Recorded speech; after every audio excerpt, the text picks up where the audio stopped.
Tanny Cooks here. Today I'm going to show you how to make a delicious 3-egg omelet with bacon and vegetables. So let's get to cooking. To start off with, I'm using extra sharp cheese, I'm using uncured turkey bacon, and 3 brown eggs. So starting off, I'm using about 3 ounces of cheese. 1 ounce is considered a serving, so for 3 eggs, I'm using 3 ounces. You could use any cheese of your choice. I do prefer to grate my own, but if you have some in a bag, you could also use that for your omelet. I am adding onion. I love red onion and I always have them on hand. You could use any kind of onion you want, like a white or Vidalia onion, or you can use green onions and chop them up to use at the end. You can leave onions out altogether if you prefer. So now that I have my cheese and onions cut, I'm going to add a little bit of grapeseed oil to my 12-inch non-stick fry pan. And I'm going to start off with cooking my turkey bacon. So I'm just cooking a few pieces until it's cooked all the way through. I'm cooking the turkey bacon in this pan so that some of the flavoring of the bacon will seep into the grapeseed oil that I added into the pan, which will later be used again. So we're not going to throw away the flavoring that we have in this pan from our browned turkey bacon. Look at that. This turkey bacon is really the best. Okay, so now we took our bacon out. Let's saute our onions. We want to get them soft and translucent. Look at that, y'all.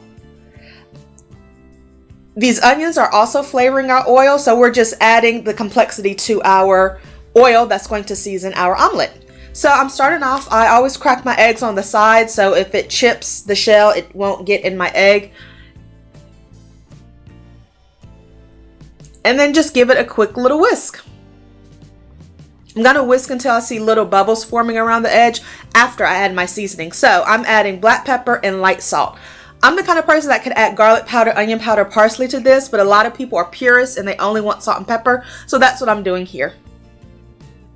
Whisk your egg until you see the air bubbles around the circumference of your bowl. So now that my pan is still hot, I'm going to add a little bit more oil to the bottom of my pan. This is a 12-inch pan, but the base of it is actually only 9.5 inches.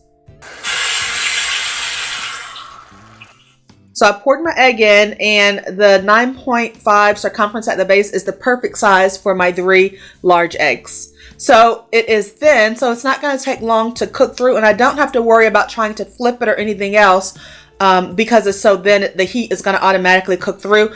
I'm just going to use my silicone spatula and push the edges in a little bit so some of the uncooked egg on the top can seep over to the base of the pan underneath the cooked part and continue to cook. And you'll notice that after we add our meat and cheese to the middle, it's still going to cook in the pan a little bit longer, so the interior will be completely cooked before we eat it. So now I'm adding my cooked bacon slices whole, and I decided to add a 3rd piece, and I have my sauteed onions. Some of the onions are inside and then some we're going to save for the outside, and I'm also adding some of the cheese on the inside and some will be on the outside. It looks delicious like this already, y'all. So now I'm just going to flip it in half